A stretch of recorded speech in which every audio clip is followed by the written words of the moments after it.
Obert Chen stood in his massive office on the 42nd floor, staring at nothing. The city stretched out below him like a blanket of stars, but he barely noticed anymore. At 41 years old, he'd built a technology empire that made him one of the wealthiest men in the country. His company was worth billions. His face appeared on magazine covers. People called him a genius, but right now he felt like the biggest failure in the world. His phone buzzed for the 10th time that hour. His assistant again. Robert ignored it and rubbed his tired eyes. He hadn't slept properly in weeks.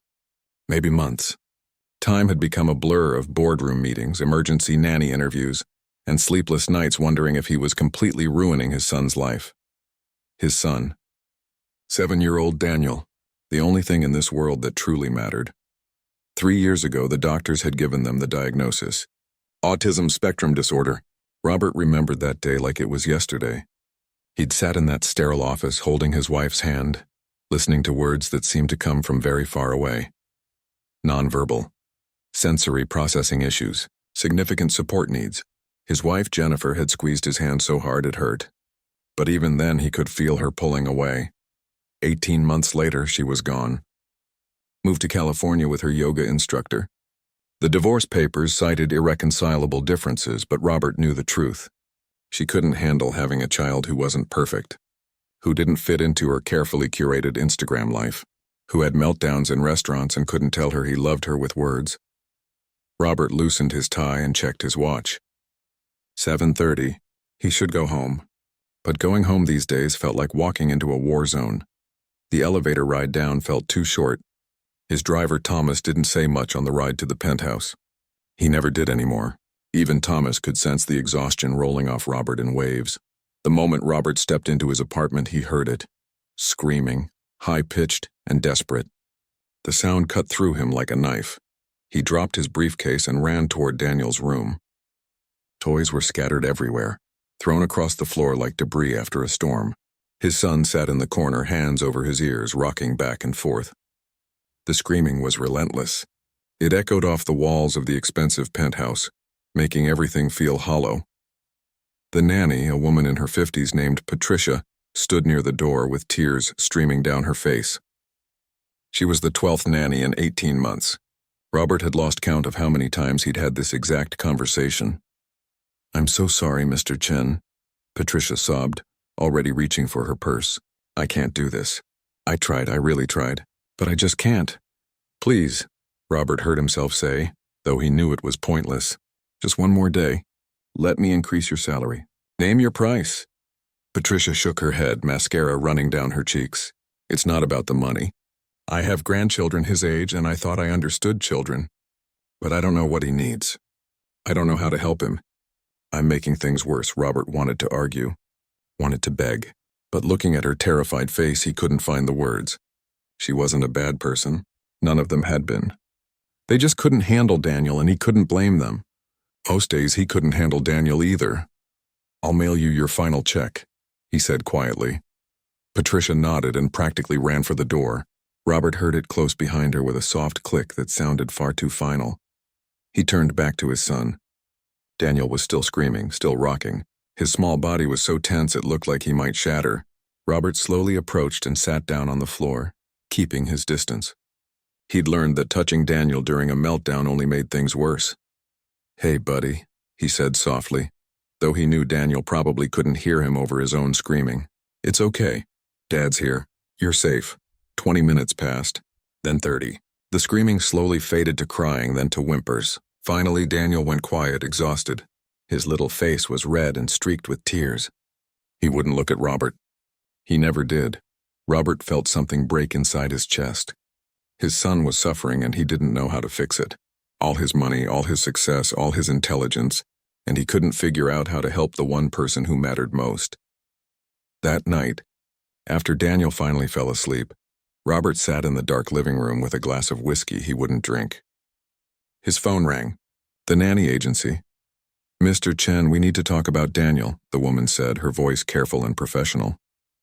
"I know," Robert interrupted. "Patricia quit.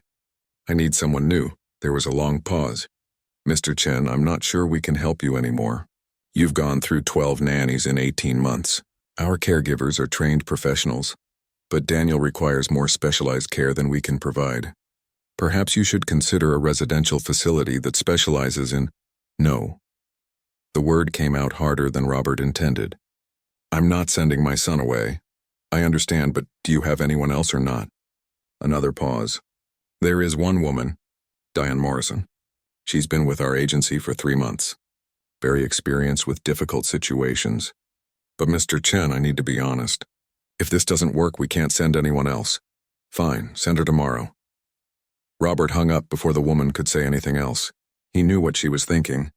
That he was in denial. That he needed to face reality. That some children needed more than a single father could provide, no matter how wealthy he was. But they didn't understand. Daniel was his son. His only child. Sending him away felt like giving up, and Robert Chen didn't give up on anything. The next morning arrived too quickly. Robert had maybe 3 hours of restless sleep. Daniel woke up at 5, which was actually late for him. Robert made breakfast, scrambled eggs that Daniel wouldn't eat, toast cut into perfect squares that Daniel might touch if the mood struck him. At 9 o'clock, the doorbell rang. Robert opened it to find a woman in her mid-30s standing in the hallway. She had kind eyes and wore simple clothes, jeans and a plain blue sweater. Her hands looked like they'd done real work, not just typed on keyboards or held champagne glasses at charity events. Mr. Chen, I'm Diane Morrison from the agency. Robert stepped aside to let her in. He'd stopped putting effort into these interviews. What was the point? She'd quit in a week like all the others. Daniel is in his room, Robert said, already pulling out his laptop. He's nonverbal. He doesn't make eye contact. He has meltdowns several times a day, usually triggered by changes in routine or sensory overload. He doesn't like being touched during episodes. His favorite color is blue. He likes classical music but hates sudden loud noises. Robert rattled off the facts like a medical report. He'd given this speech so many times it had become automatic, emotionless. Diane sat down slowly, watching him with those careful eyes. What does Daniel like to do when he's happy? The question caught Robert off guard. Nobody had asked him that before. They always wanted to know about the problems, the challenges, the difficulties, never about the good parts. He likes to line up his toy cars, Robert said quietly, always in the same order. Blue ones first, then red, then yellow. He does it over and over, and he likes when I hum to him. Just simple tunes. Nothing with words, Diane nodded. And you, Mr. Chen? How are you doing? Robert looked up sharply. What? Taking care of a child with special needs is exhausting, especially alone. I'm asking how you're doing. For a moment, Robert almost told her the truth, that he was drowning, that he went to sleep every night wondering if he was failing his son, that he'd achieved everything the world said mattered and felt emptier than ever. But he caught himself. She was an employee. This was a professional arrangement. He couldn't fall apart in front of another stranger. I'm fine, he lied. The question is whether you can handle Daniel. The agency said this is my last chance with them. Then I guess we'd better make it work, Diane said simply. Can I meet him? Robert wanted to warn her, wanted to prepare her for the rejection, the screaming, the impossible task ahead, but the words stuck in his throat. Instead, he just nodded and led her down the hall to Daniel's room, already counting down the days until she quit too. The first 3 days were exactly what Robert expected. Daniel ignored Diane completely. When she entered a room, he'd cover his ears and turn away. When she tried to sit near him, he'd move to the opposite corner. During meals, he'd refuse to eat if she was watching. It was the same pattern Robert had seen 11 times before, but Diane did something different. She didn't push. She didn't try to force Daniel to acknowledge her or engage with her. She just existed quietly in his space, humming soft melodies under her breath while she organized his toys or folded his clothes. Sometimes she'd sit on the floor across the room and read a book, not trying to interact at all. Robert watched from doorways, waiting for the inevitable moment when she'd give up, waiting for the frustration to show on her face. But it never came. Diane just kept showing up, kept humming those gentle tunes, kept giving Daniel space to exist without demands. On the 4th day, Robert had to work from home for a video conference with investors in Tokyo. He set up in his home office, door slightly open so he could hear if anything went wrong. The meeting dragged on for 2 hours. Contracts, profit margins, expansion plans. Words that used to excite him but now just felt empty. He was barely paying attention when he realized something. The Pentho. Roos was completely silent. No humming from Diane, no sounds of Daniel playing with his cars, nothing. Robert's heart jumped into his throat. He quickly muted his microphone and stood up. That kind of silence was never good. He rushed down the hallway toward Daniel's playroom, already imagining the worst. Had Daniel hurt himself? Had Diane finally lost patience? He stopped dead in the doorway, his hand frozen on the frame. Daniel was having a meltdown. His small body was curled into a ball on the floor, hands pressed against his ears, but he wasn't screaming. He was making those awful whimpering sounds that somehow hurt worse than the screaming, the sounds that meant he was past the point of expressing his pain and had collapsed into it completely. Diane sat cross-legged on the floor about 5 feet away. She wasn't trying to touch Daniel or talk to him. She was just sitting there humming. The melody was simple and repetitive, something that sounded old, like a lullaby from another time. Her eyes were closed and her voice was so soft it barely carried across the room. Robert opened his mouth to say something, to take over, to do what he always did. But something made him stop, made him just watch. Minutes passed. Daniel's whimpering started to slow. His body began to relax just slightly. His hands dropped from his ears to his sides. Diane kept humming, the same melody over and over like a heartbeat. Steady, predictable, safe. Then something happened that made Robert's breath catch in his chest. Daniel lifted his head. His eyes, those beautiful brown eyes that never looked at anyone, focused on Diane. He stared at her for a long moment, and Robert could see his son's mind working behind those eyes, calculating, deciding. Slowly, so slowly it seemed to take forever, Daniel uncurled his body. He crawled across the floor toward Diane. Robert wanted to move, to intervene, to protect his son from the inevitable rejection that always came. But his feet wouldn't move. He could only stand there and watch. Daniel reached out one small hand. He didn't touch Diane, just held his hand in the air between them, trembling slightly. And Diane, without opening her eyes, without stopping her humming, reached out and gently took his hand in hers. That's all it was. Just 2 hands touching. But Robert felt something crack open inside his chest. A dam breaking. Tears burned his eyes, and he had to press his hand against his mouth to keep from making a sound. Because in all the months since Jennifer left, in all the failed nannies and difficult days and endless nights, Daniel had never reached out to anyone. Not to the therapists, not to the nannies, not even to Robert himself unless he absolutely needed something. But here he was, reaching out to this woman he'd known for less than a week. Choosing connection, choosing comfort, choosing her. Daniel didn't climb into Diane's lap right away. He just sat there holding her hand while she kept humming. 5 minutes passed, then 10. Finally, so carefully it looked like he might break, Daniel leaned against her side, and Diane wrapped one arm around him, still humming, and held him while he finally relaxed completely. Robert backed away from the door before they could see him. He went back to his office and sat down at his desk, but he couldn't focus on anything. His video conference had ended. The investors were probably angry. He didn't care.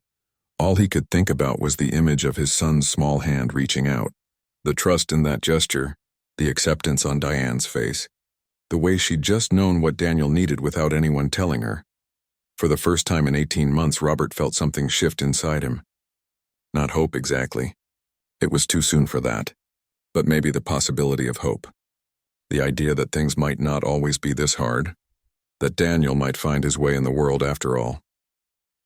That evening, after Daniel was asleep, Robert found Diane in the kitchen making tea. She looked tired but peaceful, not frustrated or defeated like the others had always looked. What happened today? Robert started, then had to clear his throat. With Daniel, how did you know what to do? Diane poured hot water into 2 cups and handed one to Robert. I didn't know. I just tried to meet him where he was instead of forcing him to come to where I wanted him to be. The humming. That song, what is it? Something my grandmother used to sing to me, Diane said softly. When I was little, my mama died. Car accident. I was 8. My grandmother raised me and my 3 younger siblings. We didn't have much. There were nights when we didn't know if we'd eat. Nights when the power got shut off. But my grandmother, she always had her songs. She'd hum them while she cooked or cleaned or held us when we cried. They made us feel safe even when nothing else did. Robert studied her face. He realized he knew almost nothing about this woman. She was just another name from the agency, another person he'd barely looked at during the interview. But suddenly he wanted to know everything. "I'm sorry about your mother," he said. "It was a long time ago," Diane replied. "But it taught me something. People need to be seen, really seen. Not for who we want them to be or who we think they should be, but for who they actually are. Daniel doesn't need someone trying to fix him. He just needs someone to accept him exactly as he is." The words hit Robert like a punch to the stomach, because he realized that's what he'd been doing wrong all along. Not just with the nannies, but with Daniel himself. He'd been so focused on trying to help Daniel fit into the world that he'd forgotten to just be with his son. To accept him. To see him. "I don't know how to do that," Robert admitted quietly. It was the most honest thing he'd said to anyone in months. Diane smiled. "You're already doing it, Mr. Chen. You haven't given up on him. You show up every day even when it's hard. That's what love looks like." Robert felt that crack in his chest widen. This woman who barely knew him, who'd worked for him less than a week, saw something in him that he couldn't see in himself. She saw past the money and the success and the failure. She just saw a father trying his best. Over the next 2 weeks, Daniel transformed in ways Robert had thought impossible. He started following Diane around the apartment, always staying a few steps behind her. He let her help him get dressed in the mornings. He even ate vegetables when she put them on his plate, something Robert had never been able to convince him to do. But more than that, Daniel started to smile. Really smile. The kind of smile that lit up his whole face. It happened during their evening routine. Diane had started incorporating music into everything. She'd hum while they cleaned up toys. She'd tap out rhythms while they read books. She'd make up silly songs about the things they were doing. And Daniel responded. He'd clap along to the rhythms. He'd bounce when she sang. Once, Robert even heard him make a humming sound of his own. It was brief and quiet, but it was there. His son, who the doctors said might never speak, was trying to make music. Robert started coming home earlier from work. He told himself it was to spend more time with Daniel. And that was true. But if he was honest, it was also because of Diane. He found himself wanting to hear her stories. Wanting to watch the way she moved through the world with such quiet confidence, wanting to understand how someone who'd had so little could give so much. One evening, Daniel fell asleep early after a big day at his therapy session. Robert and Diane ended up sitting in the living room, and for the first time, they really talked. Not about Daniel or schedules or routines, just talked. Diane told him about working 2 jobs to put herself through community college. About her father who now had Alzheimer's and didn't remember her half the time. About her dream of opening a community center where families who couldn't afford private care could get help for their special needs children. "Why do you want to do that?" Robert asked. "Because I've been on both sides," Diane said. "I've been the family who needed help and couldn't afford it. And now I'm the person who can provide help. It feels like completing a circle, taking the pain from my past and turning it into something good." Robert found himself sharing things he'd never told anyone. About how lonely success felt when you had no one to share it with. About his guilt over not being able to connect with Daniel the way Diane could. About his fear that his son would grow up knowing his own mother chose to leave him. "Daniel won't remember her leaving him," Diane said gently. "He'll remember who stayed, who showed up, who fought for him. That's you, Mr. Chen. You're doing better than you think." Something passed between them in that moment. Robert felt it like electricity in the air. He looked at Diane, really looked at her, and saw someone extraordinary. Someone who'd survived loss and hardship and came out stronger. Someone who saw value in broken things. Someone who'd reached his son when no one else could. And somewhere deep in his chest, in that place that had been empty for so long, Robert felt his heart stir. Not just gratitude. Not just appreciation. Something more. Something that terrified him because he couldn't afford to lose her. Not when Daniel needed her so badly. Not when he was starting to need her too. 6 weeks passed and Robert's penthouse felt different. It wasn't just a space anymore. It felt like a home. Daniel's laughter echoed through the hallways. Music played in the kitchen. The heavy silence that had pressed down on everything for so long had finally lifted. Robert found himself making excuses to work from home. A conference call that could easily happen at the office. documents he needed to review that didn't really require his immediate attention. He told himself it was about being more present for Daniel, about not missing these precious moments of progress. But deep down, he knew the truth. He wanted to be near Diane. It started with small things. The way she'd tuck a strand of hair behind her ear when she was concentrating. How she'd close her eyes when she listened to music, completely lost in it. The soft laugh she'd make when Daniel did something unexpected. Robert found himself noticing everything about her, memorizing details he had no business remembering. One afternoon, Robert came home to find Diane and Daniel in the living room having what looked like a concert. Diane had pulled up classical music on her phone, and she was conducting an imaginary orchestra with a wooden spoon. Daniel sat cross-legged on the floor, clapping along to the rhythm with perfect timing. His eyes were bright and focused, happy. Robert stood in the doorway watching. When the song ended, Daniel actually made a sound. Not words, but a joyful noise that came from somewhere deep inside him. It was the loudest sound Robert had heard his son make in months. Diane noticed Robert and smiled, slightly embarrassed. "We're working on musical expression," she said, setting down her wooden spoon. "Daniel has an incredible sense of rhythm." "I can see that," Robert said, and he couldn't help smiling back. "Don't let me interrupt. Please keep going." So they did. And Robert sat down on the couch and watched his son discover joy through music. Watched Diane move with such natural grace, making everything seem easy even though he knew it wasn't. And something in his chest grew warmer with each passing moment. That evening, after Daniel was in bed, Diane started cleaning up the living room. Robert found himself helping without being asked. They moved around each other easily now, comfortable in the shared space. "You're good at this," Diane said, picking up some of Daniel's toy cars. "At cleaning?" Robert asked with a slight smile. "At being a father. I know you don't always feel like it, but you are. Daniel feels safe with you. That's the most important thing." Robert set down the toys he'd been holding and looked at her, really looked at her. "I couldn't do any of this without you. You know that, right? You've changed everything." Diane met his eyes and something passed between them, a moment of recognition, of connection. Then she looked away, suddenly focused on straightening pillows that didn't need straightening. "It's just my job," she said quietly.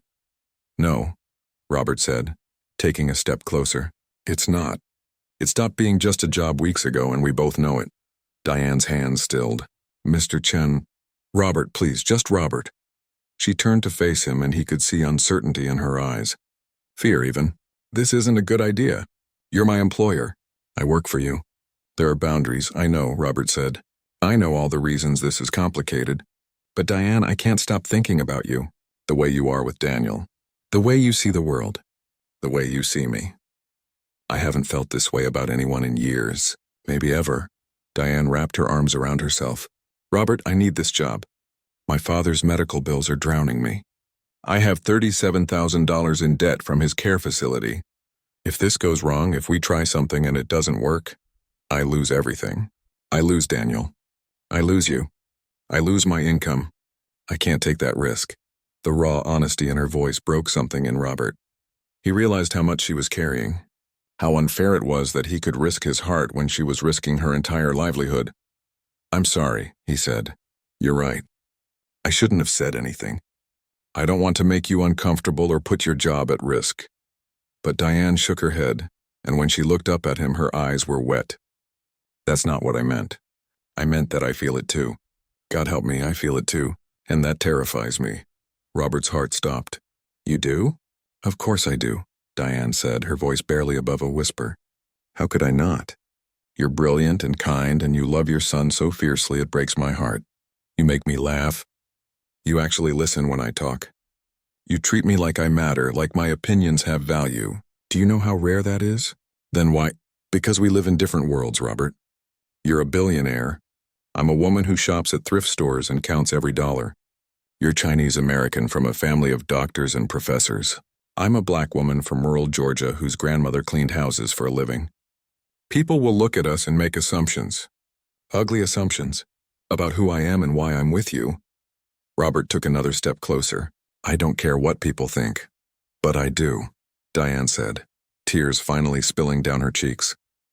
"I've spent my whole life fighting to be seen as more than stereotypes, more than assumptions, And if we do this, people will say I'm with you for your money, that I'm using Daniel to get to you, that I'm some kind of—" She couldn't finish the sentence.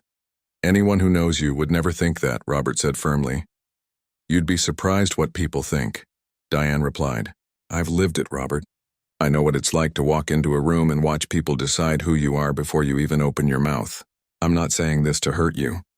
I'm saying it because I need you to understand what we'd be facing."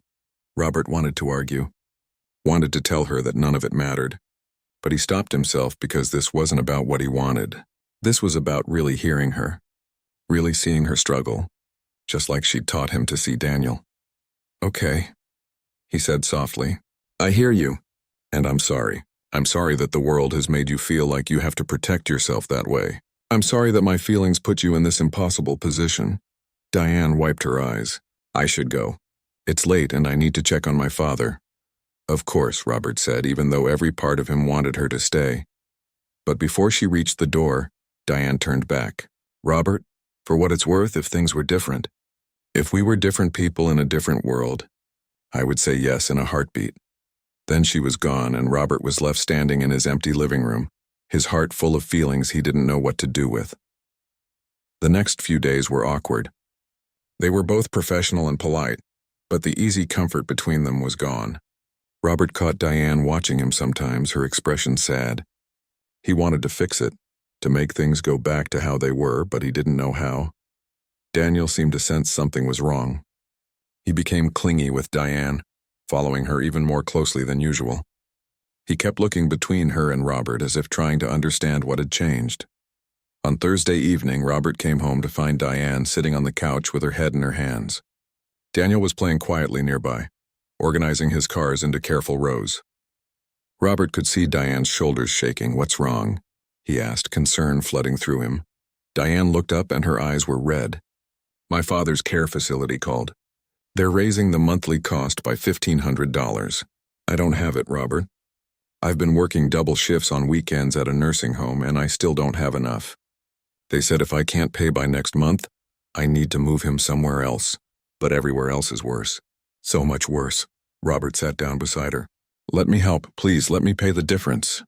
"No," Diane said immediately. "I can't take your money." "Why not?" "You work for me. Consider it a raise. A bonus for the incredible work you do with Daniel." "Because it changes things," Diane said. "Because then I'd owe you even more than I already do. Because it proves everyone right about women like me being with men like you." "There is no everyone," Robert said, his voice harder than he intended. "There's just us. You and me and Daniel. That's all that matters, but what if it's not enough?" Diane whispered. "What if we try this and it falls apart and Daniel gets hurt? He's already been abandoned by his mother. I can't be another person who leaves him." Robert took her hand and this time she didn't pull away. "Then we don't let it fall apart. We fight for it. We choose each other every single day, even when it's hard. Especially when it's hard." Diane looked at their joined hands. "I'm scared." "Me too," Robert admitted. "I haven't let myself feel anything for anyone since Jennifer left. It's easier to be alone, safer. But Diane, you make me want to be brave again. You make me believe that good things are still possible." "What about Daniel?" Diane asked. "If this doesn't work, then we make it work," Robert said. "Because the alternative is spending the rest of my life wondering what if. And I'm tired of living that way. I want to really live with you, if you'll let me." Diane was quiet for a long moment. Robert could see the war happening behind her eyes. Fear versus hope. Practicality versus possibility. Protection versus connection. Finally, she squeezed his hand. "Okay," she said softly, "but we take this slow. And Daniel comes first. Always. Always." Robert agreed. She leaned her head against his shoulder, and Robert wrapped his arm around her. Across the room, Daniel looked up from his cars. He stared at them for a moment, then did something Robert had never seen before. He smiled. Not at Diane or at Robert individually, but at them together. As if he understood that something important had just happened. As if he approved. And for the first time in as long as Robert could remember, the future felt full of possibility instead of fear. Whatever came next, whatever challenges they'd face them together. All three of them. A family built not on convention but on choice. On love that looked past differences and saw only what mattered. On the courage to hope for something better. The journey ahead wouldn't be easy, Robert knew that. But as he sat there with Diane's head on his shoulder and his son's approving smile warming the room, he knew one thing for certain. It would be worth it. 3 months passed like a dream. Robert and Diane moved slowly, carefully, building something real between them. They had dinner together after Daniel went to sleep. They talked for hours about everything and nothing. On weekends, they took Daniel to the park and watched him explore the world with new confidence. Daniel was thriving. His therapist said she'd never seen progress like this. He was making sounds more often, sometimes even trying to form words. He'd started looking people in the eye occasionally. He still had meltdowns, but they were less frequent and less intense. He had his safe people now. His safe place. His routine. Robert felt like he could breathe again. Like the weight he'd been carrying for years had finally lifted. He'd catch himself smiling at random moments. His assistant noticed. His business partners noticed. One of them joked that Robert must have met someone. Robert just smiled and changed the subject. He wanted to protect what they had. Keep it safe from the outside world just a little longer. But on a Tuesday morning in October, everything fell apart. Robert was in a board meeting when his lawyer called. He ignored it the first time, then the second. By the third call, he knew something was wrong. He excused himself and stepped into the hallway. "Robert, we have a situation," his lawyer said, her voice tight with concern. "Jennifer filed for custody of Daniel yesterday." The world tilted. Robert had to lean against the wall to steady himself. "What? She can't. She left." "She abandoned him. She's claiming she was struggling with postpartum depression and needed time to get help. She says she's remarried now to a pediatric surgeon. They have a stable home. She's arguing she can provide a normal family environment for Daniel." "Normal?" Robert's voice came out harsh. She couldn't handle having a son who wasn't perfect. She walked away when he needed her most. "I know, and we'll fight this. But Robert, you need to prepare yourself. Family court judges can be unpredictable. And Jennifer's lawyer is going to paint you as a workaholic billionaire who lets the nanny raise his son." Robert's blood went cold. "What are you talking about?" "I'm there every day. I'm involved in every aspect of Daniel's life. I know that. But they're going to twist it. They'll say Daniel's primary caregiver is Diane, not you. They'll argue that if Daniel needs a female caregiver anyway, he might as well have his actual mother." After the call ended, Robert stood in that empty hallway for a long time. His hands were shaking. His son. Someone was trying to take his son. He left work immediately and drove home. Diane and Daniel were in the living room doing a puzzle together. Daniel was humming, happy. The moment Diane saw Robert's face, she stood up. "What happened?" Robert told her everything. With each word, he watched the color drain from her face. "She can't take him," Diane whispered. "She left him. She hurt him, I know, but she's his biological mother. And she has lawyers. Good ones." That evening, after Daniel was asleep, a court-appointed social worker called to schedule a home visit. They'd be evaluating Robert's parenting and home environment, looking at Daniel's daily routine, interviewing everyone involved in his care. "They'll interview me," Diane said quietly. "They'll ask about my role here. About us." Robert hadn't thought about that. About what people would see when they looked at their situation. A billionaire. His employee. Living together, essentially. Taking care of his son together. "Maybe we should," Robert started, then stopped. "Maybe you should stay at your apartment for a while. Just until this is resolved. So it doesn't look like what?" Diane's voice was sharp. "Like I'm your live-in girlfriend who you pay to take care of your son? Because that's exactly what Jennifer's lawyers will say, isn't it? That's not what this is. I know that. You know that. But they don't know that. They'll see exactly what I was afraid they'd see. A poor black woman who got close to a rich man through his disabled child." The word disabled hung in the air. It was a word they never used. Daniel was just Daniel. But Robert knew that's how the lawyers would frame everything. His disabled son. His special needs. How difficult he was. How much help Robert needed. "I won't let them do that to you," Robert said. "You might not have a choice," Diane replied. "If being with me costs you custody of Daniel, then we can't be together." "It's that simple. Don't say that. Why not? It's the truth." Diane's eyes filled with tears. "I told you this would happen. I told you people would make assumptions. And now those assumptions could cost you your son. The social worker came 2 days later. Her name was Mrs. Patterson, and she had the kind smile of someone who'd seen too much sadness. She watched Robert and Daniel interact. She observed mealtimes. She took notes constantly. Then she interviewed Diane. Robert wasn't allowed in the room, and every minute felt like an hour. He paced the hallway, imagining all the ways this could go wrong. When Diane came out, she looked shaken. That night, Robert couldn't sleep. He kept thinking about losing Daniel, about his son going back to Jennifer, who'd abandoned him when things got hard, who'd looked at her own child and decided he wasn't worth staying for. He was sitting in the dark living room at 2 a.m. when Diane found him. "You should be sleeping," she said, softly. "Can't." She sat beside him on the couch. For a while, neither of them spoke. Then Diane took his hand. "What did the social worker ask you?" Robert finally said. "Everything. How long I've worked here, what my relationship with you is, how much time you actually spend with Daniel, whether I think you're a good father." "What did you tell her?" "The truth. That you're the best father I've ever seen, that you show up every day even when it's hard, that Daniel feels safe with you, that everything you do is for him." Robert squeezed her hand. "Thank you." But Robert, she asked other questions too. About us, about whether we're romantically involved. I didn't lie, but I could see in her eyes what she was thinking. What was she thinking? That this is complicated. That the lines are blurred. That maybe Jennifer is right about you needing too much help. Robert felt anger rise in his chest.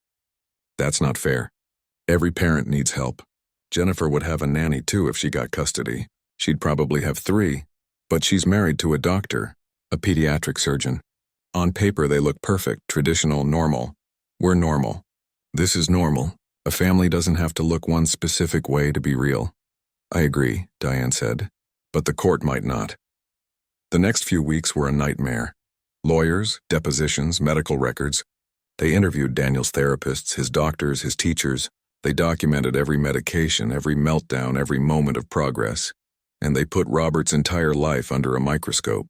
His work hours, his travel schedule, his relationship status, everything he'd done or failed to do as a father. Jennifer's lawyer was brutal. She painted Robert as an absent father who worked 80-hour weeks and left his son with hired help. She implied that Diane was just the latest in a long line of caregivers who'd cycle through and leave Daniel more traumatized. Robert's lawyer fought back. She showed documentation of every therapy session Robert attended, every school meeting, every doctor's appointment. She called witnesses who testified to his dedication, but the worst moment came during Robert's deposition. Jennifer's lawyer leaned forward with a thin smile and asked, "Mr. Chen, are you currently in a romantic relationship with your son's nanny?" Robert froze. If he said yes, they'd say he was unprofessional, that he'd crossed boundaries, that he couldn't separate his personal life from his son's care. If he said no, he'd be lying. And lies had a way of coming out.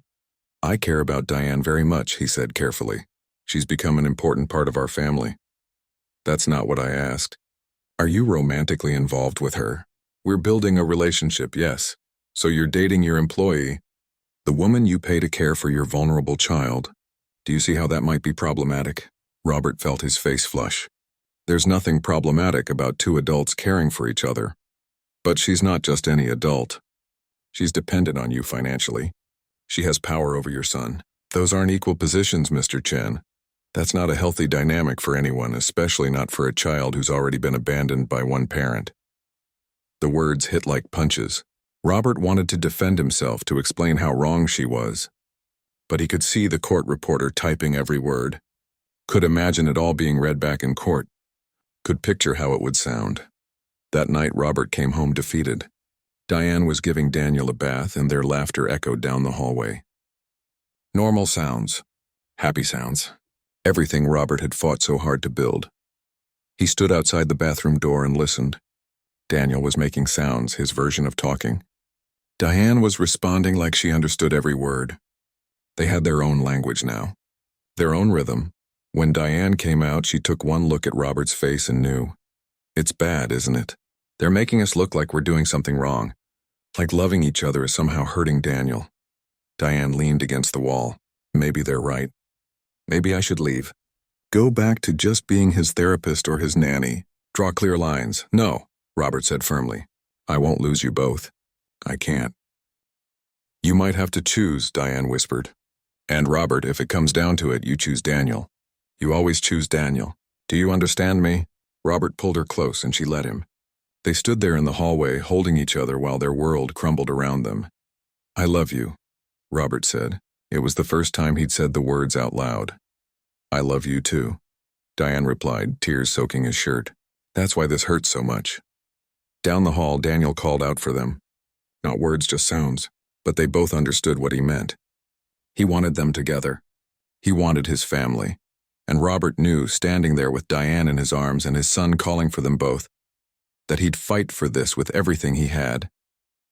No matter what it cost, no matter who judged them. This was his family, and he wasn't letting anyone take it away. Not even a court. Not even the whole world. Not without a fight. The custody hearing was scheduled for a cold morning in November. Robert barely slept the night before. He kept going to Daniel's room just to watch him sleep, terrified it might be one of the last times he could do that freely. Diane had wanted to come to the hearing, but Robert's lawyer advised against it. Better to keep things simple. Less ammunition for Jennifer's side. So Diane stayed home with Daniel and Robert faced the courtroom alone. Jennifer looked different. Polished. Put together. She wore a simple dress and minimal makeup, looking like the perfect mother. Her new husband sat behind her, handsome in his expensive suit. They looked like they'd stepped out of a magazine spread about successful families. Robert glanced down at his own hands. They were shaking. The hearing started with Jennifer's lawyer presenting her case. She talked about Jennifer's depression after Daniel's diagnosis, painting it as a medical condition that needed treatment, not abandonment. She described Jennifer's new stable home, her supportive husband who specialized in pediatric care, and her deep regret over leaving. My client made a mistake during the darkest period of her life, the lawyer said. But she's gotten help. She's healed, and now she wants to be the mother Daniel deserves, a mother who can provide him with a traditional, stable family unit. Then it was Robert's lawyer's turn. She presented everything they'd gathered, medical records showing Robert had attended every single appointment, testimony from Daniel's therapists about his remarkable progress, documentation of his daily involvement in Daniel's life. But Jennifer's lawyer came back hard during cross-examination. Mr. Chen, you work at least 60 hours a week, correct? I've reduced my hours significantly, Robert replied. I work from home most days now. But you still work those hours. Who cares for Daniel while you're working? Diane does, his caregiver. And you're romantically involved with this caregiver, correct? Robert's jaw tightened. Yes, so let me understand this. You pay a woman to care for your son, and you're also in a relationship with her. Don't you see how that complicates things? What happens when the relationship ends? Daniel loses another caregiver, another mother figure. He's already been through that trauma once. Our relationship isn't going to end, Robert said firmly. You can't guarantee that. No one can, but my client can guarantee that Daniel will have his biological mother, a stable marriage, a stepfather who's a pediatric surgeon, a normal family life. The word normal kept coming up, like there was only one way to be a family, like love could be measured by how traditional you looked on paper. Then the judge asked to hear from the social worker, Mrs. Patterson.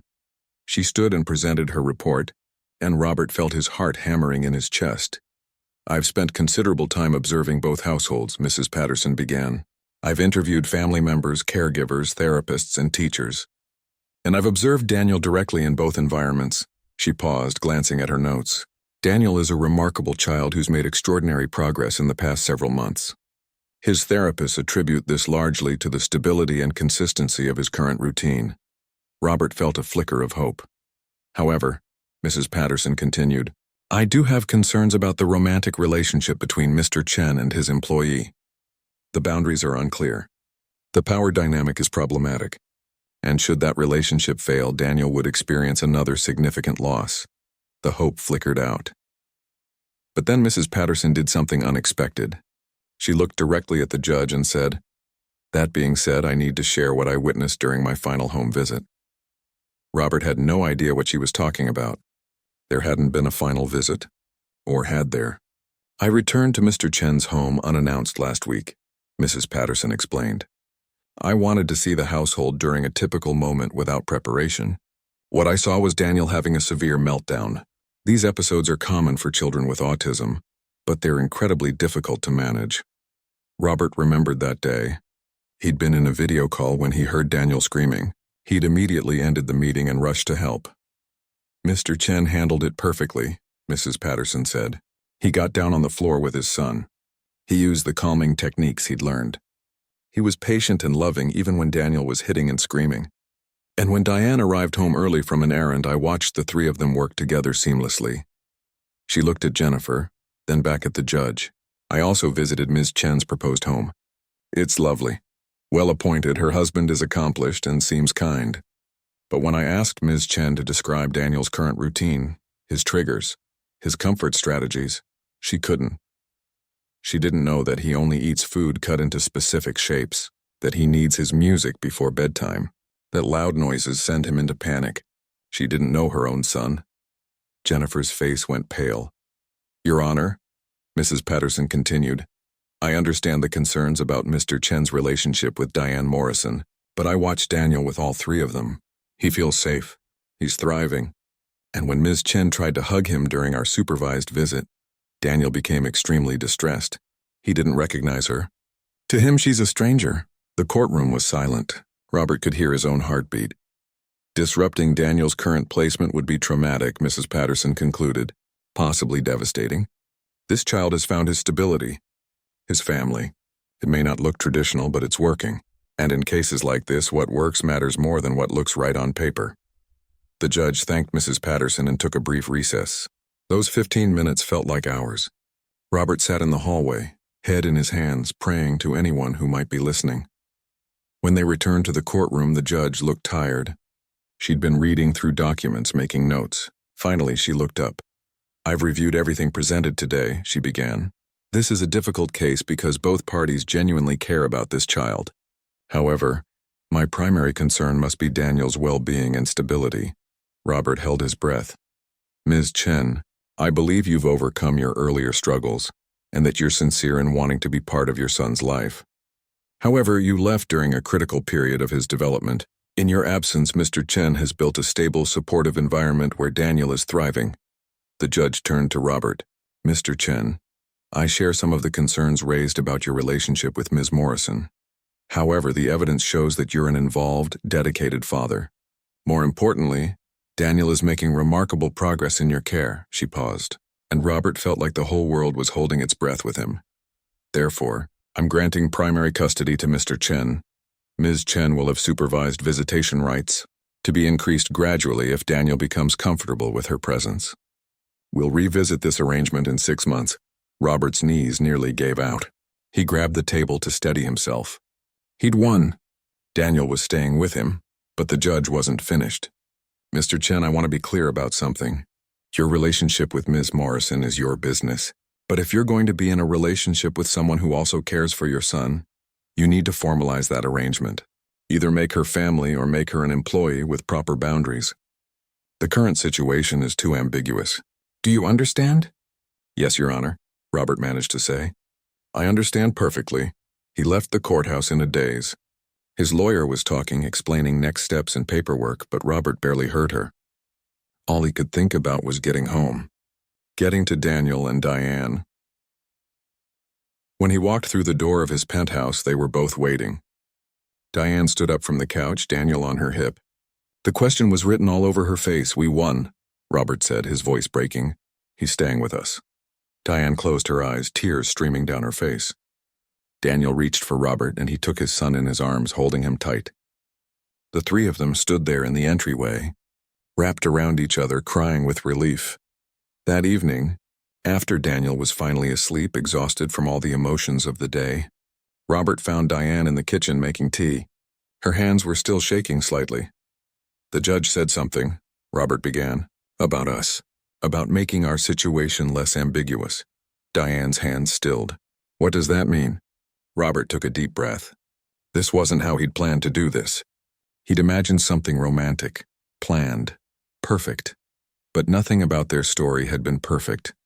and somehow that made it more real. It means I need to either treat you like an employee with professional boundaries, or I need to make you family. He stepped close,